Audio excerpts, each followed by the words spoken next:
Salve, salve, meus caros alunos! Aqui quem vos fala é o professor Luiz Virgílio e damos continuidade às nossas aulas de Direito Administrativo. Hoje, tratando de um dos temas centrais e mais importantes no exercício do direito administrativo e da função pública, que é o contrato administrativo.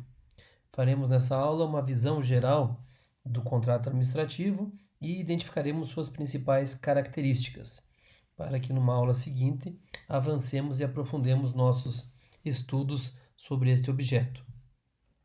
É importante que nós tenhamos já em mente desde o início que o contrato administrativo, apesar de alguma divergência doutrinária, alguma posição entre autores distintas, uns entendendo que o contrato administrativo é uma espécie do gênero contrato. Então nós temos os contratos em gerais e o contrato administrativo é apenas uma espécie com algumas particularidades. Alguns outros autores entendendo que o contrato administrativo é uma outra espécie distinta que não cabe, não se confunde com os contratos em gerais. Importante para nós aqui é entendermos que há sim, de fato, uma distinção entre contrato particular, o contrato civil e o contrato administrativo especificamente, principalmente naquilo que ele diverge, naquilo que ele se distancia de alguns princípios gerais que são aplicados na teoria geral dos contratos. É fácil entendê-lo, sim, como uma espécie, um tipo de contrato, adjetivado aqui como administrativo, e esse adjetivo de administrativo traz a ele algumas qualificações que o diferenciam dos demais tipos de contrato. Nós podemos aqui apresentar como os três principais princípios que não são atendidos e respeitados nos contratos administrativos e que fazem parte da base, do fundamento da teoria geral dos contratos, que são o princípio da igualdade entre as partes, a autonomia da vontade e a força obrigatória das convenções. O que significa dizer isso? Que no contrato administrativo nós não temos partes em pé de igualdade. Quer dizer, contratante e contratado não estão no mesmo patamar de escolha, de exercício e manifestação da vontade e de assunção de responsabilidades. A administração pública está acima na relação, acima hierarquicamente, na relação com o contratado. Então, nós temos aqui uma primeira diferença importante para os contratos administrativos. Não existe um elemento de igualdade entre as partes contratantes. Ainda, não há autonomia da vontade. O que significa dizer isso?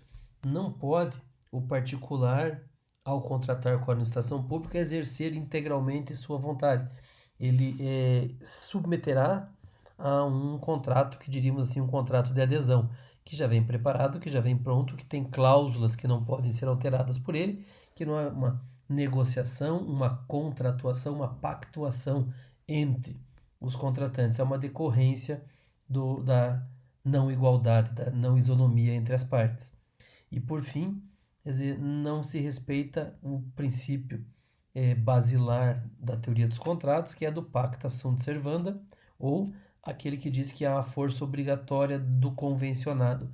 Aquilo que se pactuou, aquilo que se contratou, não se questiona mais, e isso adquire força normativa. Nós veremos à frente que o contrato administrativo poderá ser alterado unilateralmente pela administração pública, poderá ser rescindido unilateralmente pela administração pública, em desrespeito a esta pactuação prévia. Então, não há mais aqui no contrato administrativo esta força obrigatória que os contratos trazem em si. São esses elementos que levam alguns autores a entender que se trataria de uma outra categoria e não estaria inserido como uma espécie de contrato administrativo. Para nós aqui, importa menos aderirmos a uma das correntes doutrinárias ou teóricas, mas sim entendermos que o contrato administrativo, ainda que traga em si seus elementos de pactuação, de contratuação, ele é diferente e não respeita alguns dos princípios previstos pela teoria geral dos contratos aqui indicados. Diante desta realidade, alguns autores nos apresentam aí elementos que nos permitem distinguir o contrato administrativo dos demais contratos. Um primeiro elemento, primeiro critério que nos permite distinguir seria um critério subjetivo, ou também chamado de critério orgânico, que diz que um contrato administrativo será assim entendido quando a administração for parte do contrato e agir como poder público nesse contrato, ou seja, agir com o poder de império que é atribuído à administração pública. Quando ele não age utilizando o seu poder de império, não age como poder público, ele estaria num contrato de direito privado e não se confundiria com um contrato de direito administrativo. O segundo critério para distinguir seria o critério do objeto. Quer dizer, o objeto é aquele que nos diz que o contrato administrativo será sempre assim entendido quando ele tratar da organização e do funcionamento do serviço público. Quando o objeto desse contrato for a prestação de uma atividade privada, a natureza será civil e não administrativa. Também tem quem diferencia os contratos sob o ponto de vista da sua finalidade. Aqui é claro entender que todo contrato celebrado pela administração pública tem uma finalidade calcada no interesse público. A finalidade sempre será pública. Então é difícil entender essa distinção. A gente compreende que o que se quer falar aqui é que se o fim é público, o interesse é o público no agir da administração, esse contrato é administrativo. Mas precisamos ter em mente que mesmo um contrato de natureza privada, de natureza civil, praticado pela administração pública, também tem finalidade pública. Um quarto critério de distinção é o critério que atribuímos ao procedimento. Procedimento por quê? Porque quando nós vamos ter um contrato administrativo, algumas formalidades, alguns procedimentos devem ser respeitados. Por exemplo, deve ser antecedido de uma licitação. Deve existir motivação para que o contrato seja celebrado, aquele ato administrativo que nós já vimos nos vídeos anteriores. Deve ser dado publicidade a esse contrato sob pena de invalidação. Então, o procedimento também distingue o contrato de natureza civil do contrato administrativo. E, por fim, aquilo que mais à frente veremos um pouco mais esmiuçado, a presença de cláusulas exorbitantes. O que quer dizer isso? Quer dizer, cláusula exorbitante é aquilo que está fora da órbita do direito comum, aquele que não está previsto na teoria geral do direito civil e que decorre de uma manifestação de vontade unilateral e imperativa da administração pública. Os demais contratos não possuem esse tipo de cláusula. Nenhum contratante tem força ou poder para exorbitar as cláusulas contratuais pactuadas. No contrato administrativo, essa força é atribuída à administração pública. Então, a gente percebe aí que a gente consegue compor elementos de distinção entre o contrato de natureza civil e o contrato administrativo. Tratando das características específicas, portanto, que o contrato administrativo irá receber por conta dessa distinção, nós elencamos aqui as 7 principais características do contrato administrativo. 5 delas bastante simples de entender e 2 delas que vamos aprofundar rapidamente. A primeira delas, um contrato administrativo será assim sempre que houver a presença da administração pública enquanto poder público como contratante, como sujeito do contrato. Então é claro, aqui parece óbvio e evidente, nós vamos ter contrato administrativo se a administração pública for uma das partes do contrato. Então, mas é importante indicar que essa é uma das características do contrato administrativo. Segunda característica, também de decorrência lógica dos princípios gerais do direito administrativo. Todo contrato administrativo deve ter uma finalidade pública. Finalidade pública quer dizer atender, objetivar o interesse público e respeitar não só o princípio da finalidade, como a finalidade como elemento do ato administrativo. Então, sempre aqui a finalidade pública caracterizará um contrato administrativo. Uma outra característica bastante importante, que nós também já derivamos aqui diretamente do princípio da legalidade em seu sentido positivo, aquele princípio da legalidade ou da estrita legalidade que se atribui à administração pública.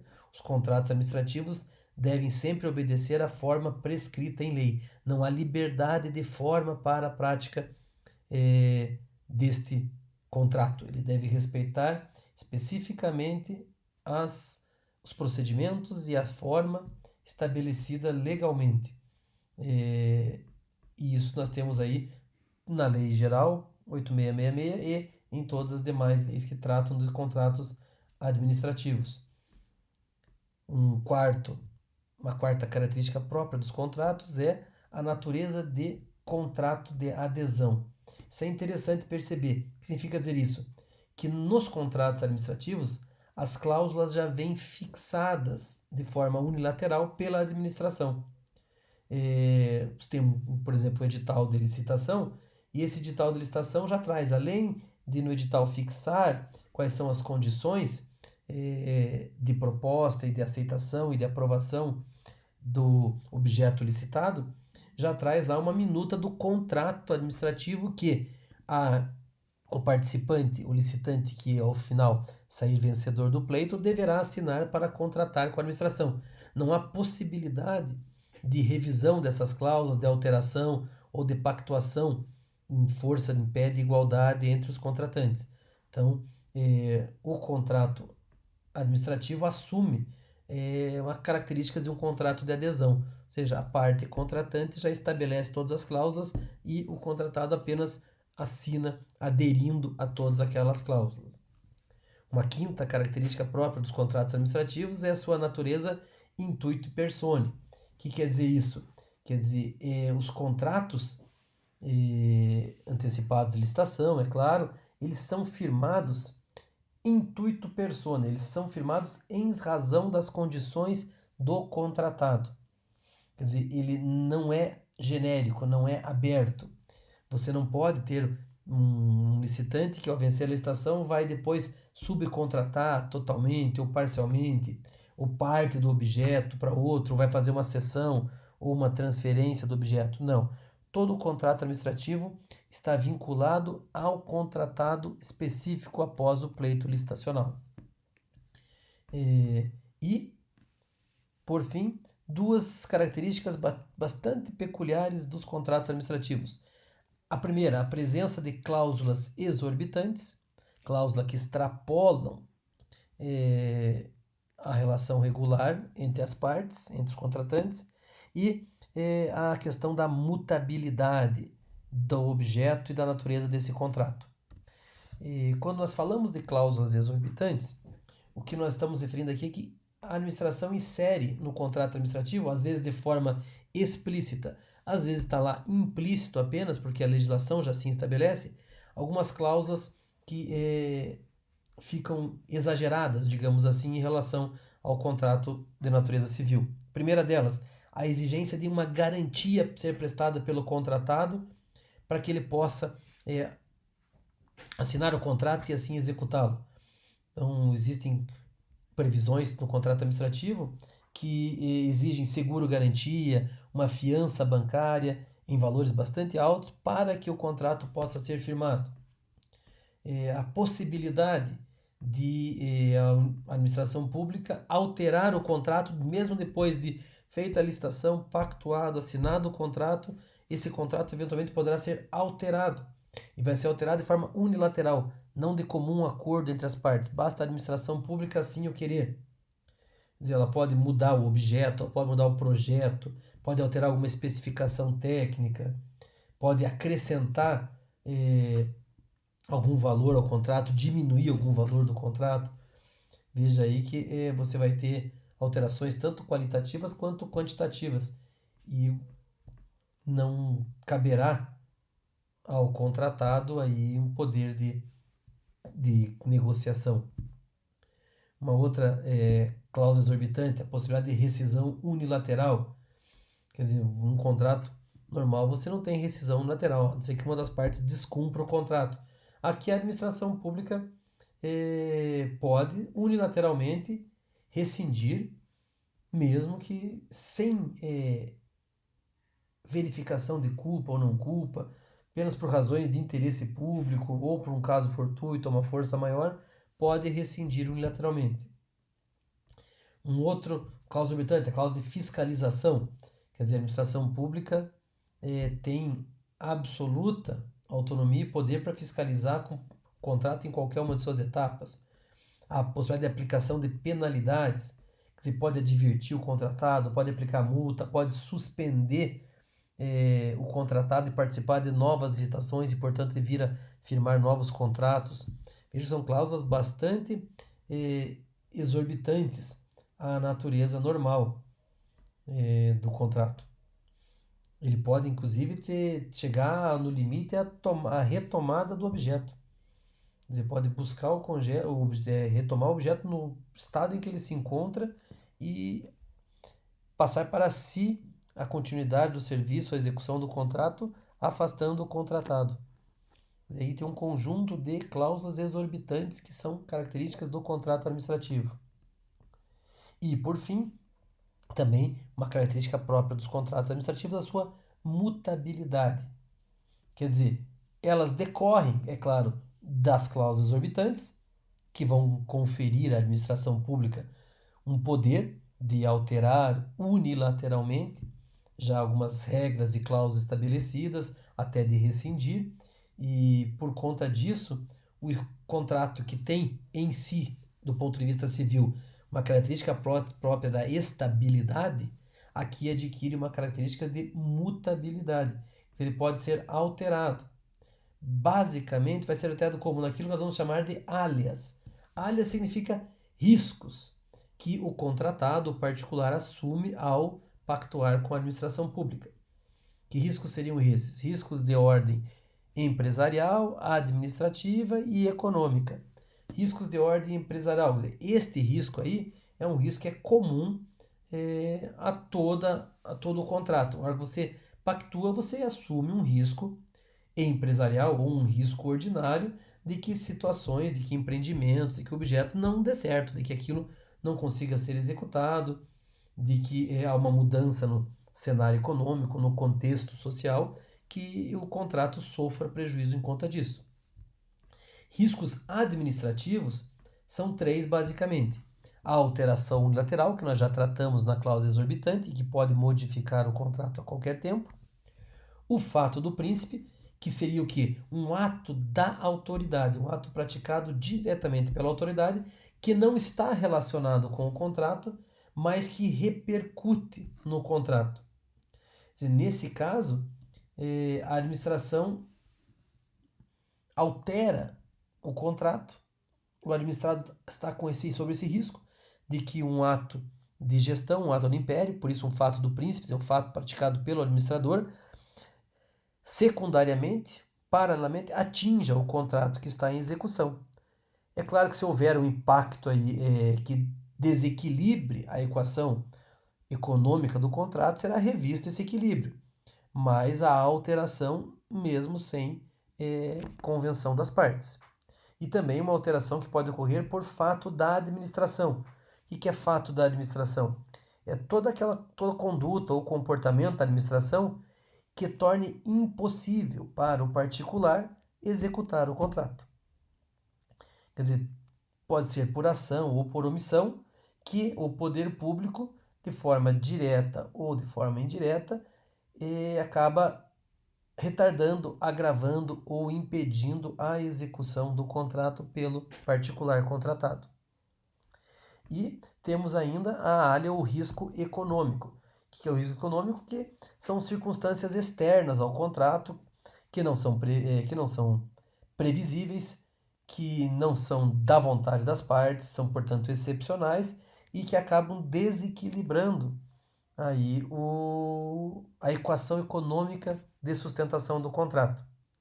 Alguns vão chamar isso aqui vão tentar aplicar nesse risco a teoria da imprevisão. Normalmente, o equilíbrio econômico-financeiro é resguardado pela administração, essa é a regra. Se houver algum risco econômico ali comprovado, recompõe-se a equação econômico-financeira para que o particular contratado não arque com este prejuízo. Vejam que, de fato, essas características são próprias e específicas do contrato administrativo, que trazem aqui natureza própria. seguiremos aprofundando em próximo vídeo aula. Mantenho-me sempre à disposição de todos pelos canais de contato já indicados e até uma próxima.